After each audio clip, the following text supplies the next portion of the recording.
दोस्तों आज हम जिस विषय पर चर्चा करेंगे वो विषय है राष्ट्रपति के द्वारा सुप्रीम कोर्ट से पूछे गए 14 सवाल। ये 14 सवाल क्या है और सुप्रीम कोर्ट से क्यों राष्ट्रपति महोदय द्वारा 14 सवाल पूछे गए, क्या ऐसा विशेष कारण रहा था जिसकी वजह से राष्ट्रपति महोदय ने माननीय सुप्रीम कोर्ट या सर्वोच्च न्यायालय से ये सवाल किए। तो दोस्तों ये मामला उस 8-10 साल पुराना ये मामला है। इस मामले में क्या हुआ था, जो थोड़ा मैं पढ़ के बता देता हूँ क्योंकि मुझे भी बहुत सारी चीजें याद नहीं है। तो ये मामला तमिलनाडु गवर्नर और राज्य सरकार के बीच एक विवादित मामला है। इसमें क्या था, जो तमिलनाडु सरकार है उन्होंने राज्यपाल महोदय को, तो राज्यपाल महोदय ने क्या किया, गवर्नर ने उन बिलों को वैसा का वैसे ही अपने पास रख लिए, ना तो हाँ में जवाब दिया ना में जवाब दिया। तब ये बात फिर राज्य सरकार ने माननीय सर्वोच्च न्यायालय तक पहुंचाई कि हमने राज्यपाल महोदय को इतना समय हो गया, इतने समय से हमने कुछ बिल्स दिए थे, कुछ नियम कानून बनाकर दिए थे, ना तो उनका जवाब हाँ में आ रहा और ना में आ रहा। तो माननीय सर्वोच्च न्यायालय ने बोला कि अब उन बिल को स्वतः ही पारित माना जाएगा और सर्वोच्च न्यायालय द्वारा उनको मान्यता दी जाएगी, डायरेक्ट टू उनको अपन कानून बना सको। ऐसा उन्होंने क्या बोला, उन्होंने माननीय सर्वोच्च न्यायालय ने बोला। तो अब जब ये बात माननीय गवर्नर को पता चला, माननीय राष्ट्रपति महोदय को पता चली, ये बात धीरे धीरे फैली।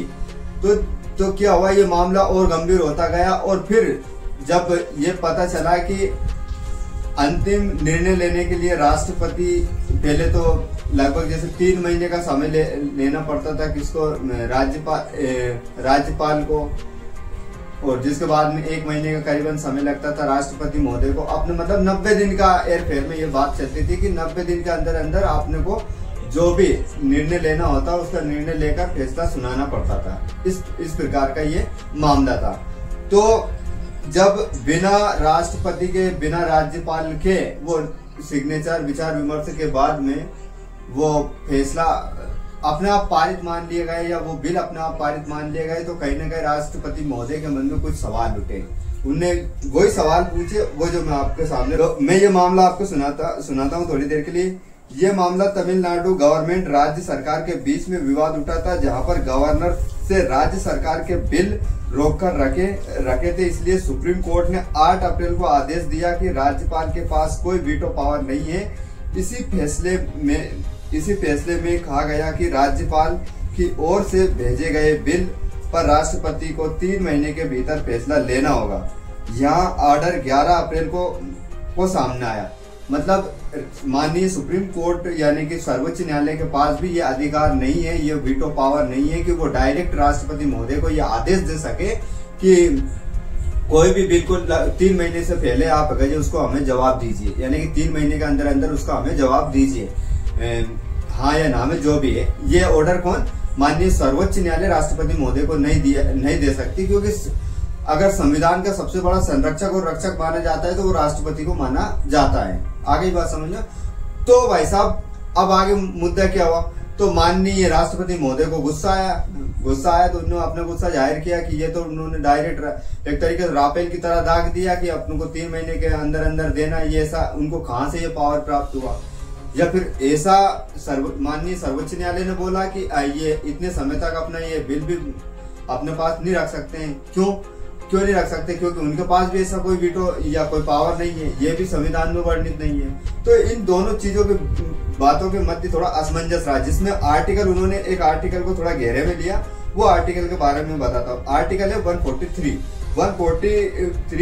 के दो क्लोज है जिन पर अपन चर्चा करेंगे। देखो पहले क्लोज में क्या दिएगा, राष्ट्रपति किसी भी कानून या तथ्यात्मक सवाल पर सुप्रीम कोर्ट की राय मांग सकता है।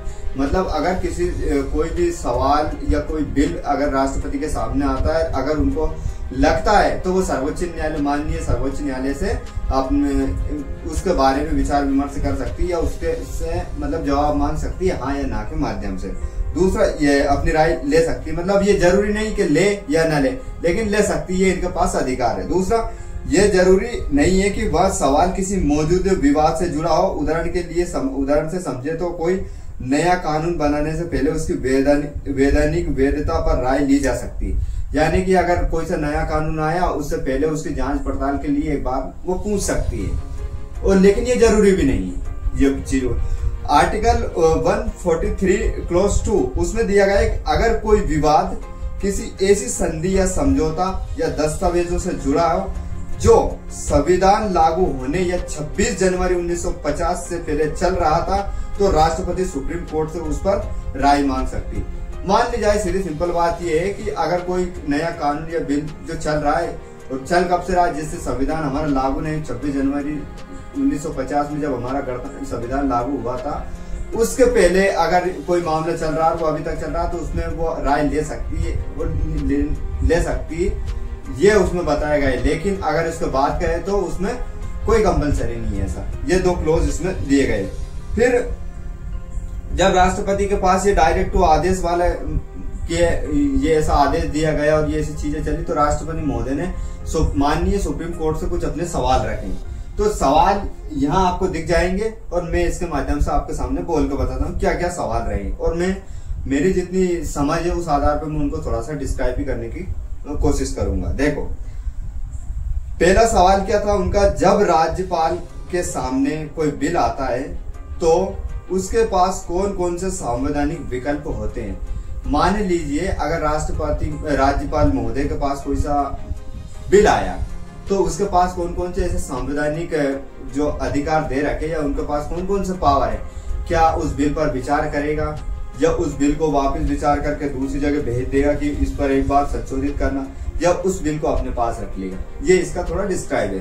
दूसरा सवाल क्या था, दूसरा सवाल ये था उनका, क्या राज्यपाल फैसला लेते समय मंत्रिपरिषद की सलाह लेने के लिए बाध्य। यदि राज्यपाल किसी भी बिल पर अपना फैसला लेता है तो उसको मंत्रिपरिषद की सलाह लेने की अनुमति है या नहीं, बाध्यता है या नहीं, ये इसका डिस्क्राइब था। तीसरा सवाल क्या था, क्या राज्यपाल के पास, तीसरा क्या था, क्या राज्यपाल के फैसले को अदालत में चुनौती दी जा सकती है या नहीं दी सकती। मान ली जाए माननीय राज्यपाल महोदय ने अगर कोई बिल बजट को पारित किया, अपने हस्ताक्षर किए उसमें और उसको मान्यता दी, तो क्या उसको हम चुनौती दे सकते या नहीं दे सकते अदालत में। मान ली जाए कोई सा केंद्र में सरकार है, मतलब बीजेपी की, और बीजेपी के केंद्र के जो अधिकारी है गवर्नर, वो अनेक राज्यों में है ना। तो मान ली जाए राज्य में कांग्रेस की सरकार है और केंद्र में बीजेपी की सरकार है, तो उदाहरण के लिए मान ली जाए बीजेपी सरकार ने कोई सा नया नियम कानून निकाला और राज्यपाल के पास भेजा, राज्यपाल ने डायरेक्ट सिग्नेचर करके और वापस भेज दिया, उसको बिल मतलब पारित मान लिया गया, तो उसमें क्या उसको चुनौती दी जा सकती है या नहीं दी जा सकती, इसके ऊपर उन्होंने ये सवाल पूछा।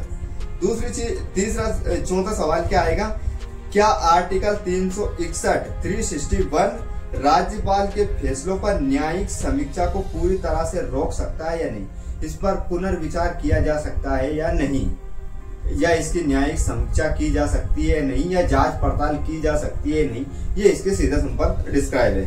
पांचवा क्या था, अगर संविधान में राज्यपाल के लिए कोई समय सीमा तय नहीं है तो क्या अदालत कोई समय सीमा तय कर सकती है क्या। मान ली जाए कोई बिल दिया है राज्यपाल को और उसको पारित करने के लिए कोई समय सीमा निर्धारित की ही नहीं है और अभी बता रहे 90 दिन के अंदर अंदर देना है, तो ये कर सकती है या नहीं कर सकती, ये इनका सवाल रहा था। या उन पर कोई समय सीमा तय की गई कि नहीं, यानी कि इतने समय के अंदर ही करना, तो इसका जवाब मैं सीधा सिंपल दे सकता हूँ। अभी तक तो ये था कि कोई ऐसा समय सीमा डिसाइड नहीं थी, बस उनके ऊपर ऐसा छोड़ रखा था, कर सकते हो या नहीं कर सकते हो, बस उनके यानी कि मन स्थिति के अनुसार वो ये फैसला कर सकते थे, है ना। अब छठा सवाल क्या है, क्या राष्ट्रपति के फैसले को भी अदालत में चुनौती दी जा सकती है या नहीं। मान लीजिए माननीय महामहिम राष्ट्रपति महोदय द्वारा किसी बिल बजट पर अपना फैसला दिया गया या उसको पारित किया गया, तो उस फैसले या उस बिल पर पुनर्विचार किया जा सकता है या उसको अदालत में चुनौती दी जा सकती है कि नहीं दी जा सकती, ये था। सातवां क्या था, क्या राष्ट्रपति के फैसले पर भी अदालत में समय सीमा तय की जा सकती। मान ली जाए यही राज्यपाल से संबंधित था कि कोई सा बिल भेजा, अगर उस पर सिग्नेचर किए नहीं किए, कब तक रोक सकती, कब तक नहीं रोक सकती, पुनर्विचार के लिए वापस भेज सकती, इस प्रकार का ये था। आठवां था, क्या राष्ट्रपति को सुप्रीम कोर्ट से राय लेना अनिवार्य। मान ली जाए कोई बिल है, कोई कानून बनाना है, उस पर क्या राष्ट्रपति महोदय सुप्रीम कोर्ट से यानी माननीय सर्वोच्च न्यायालय से उस पर राय ले सकती है या नहीं ले सकती, पूछ सकती है या नहीं पूछ सकती उसके बारे में। ये इसमें सीधा सिंपल बात कही थी। नवा था, क्या राष्ट्रपति और राज्यपाल के फैसले पर कानून लागू होने से पहले अदालत सुनवाई कर सकती है। मान ली जाए कोई सा नया कानून आया, किसी को ज्यादा पता चला नहीं, राष्ट्रपति के चुपचाप सिग्नेचर करवा के पारित करवा दिया तो उस फैसले की जांच हो सकती है या नहीं, या उसको चुनौती दी जा सकती है या नहीं।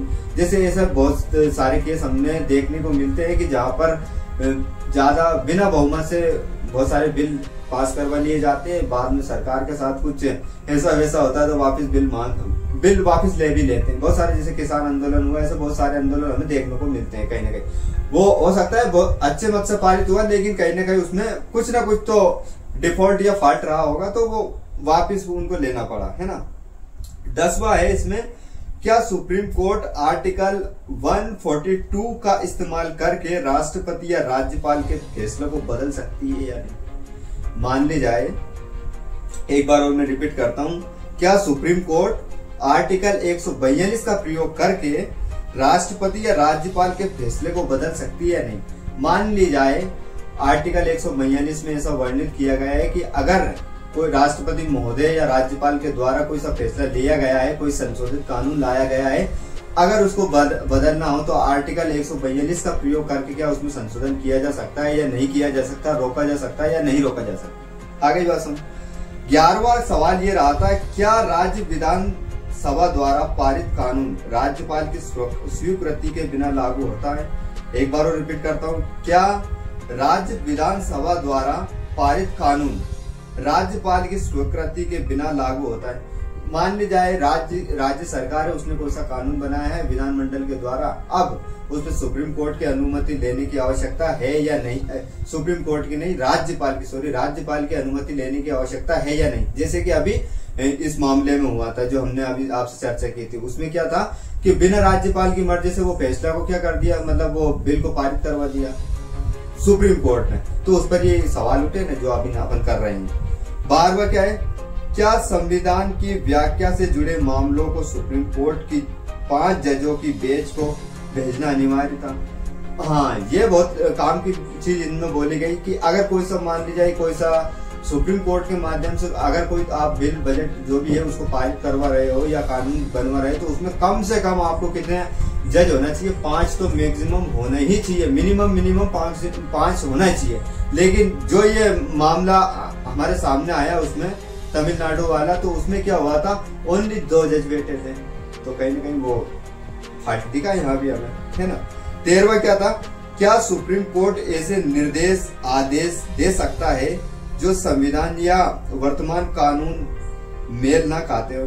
क्या सुप्रीम कोर्ट ऐसा कोई सा भी दिशा आदेश निर्देश जारी कर सकता है जो हमारे कानून में ही नहीं दे रखा, या उसको प्रभावित कर सकता है। इस प्रकार का इसमें जब मेल ही नहीं खा रहा, कुछ अलग ही चल रही, गाड़ी इधर पहिया इधर चल रहा है, ये सब भी कुछ हो।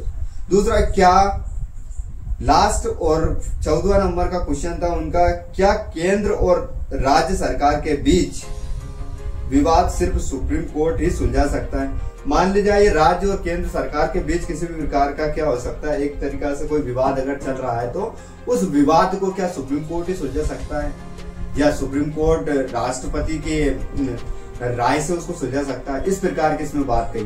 तो दोस्तों कुल मिला के ये था कि जो राष्ट्रपति महोदय द्वारा ये सवाल पूछे गए थे, तो उनका कहीं ना कहीं ये था कि हमारी पॉलिटी में हमें कुछ ना कुछ तो बदलाव, जैसे कि अब अगली बार जो कुछ बिल बजट जो भी आएंगे उसमें कुछ ना कुछ बड़ा संशोधन हमें देखने को मिलेंगे। कहीं ना कहीं राजनीति की गलियों में जो दिशा और दशा थी ना, उसमें थोड़ा हमें फेरबदल देखने को मिलेगा।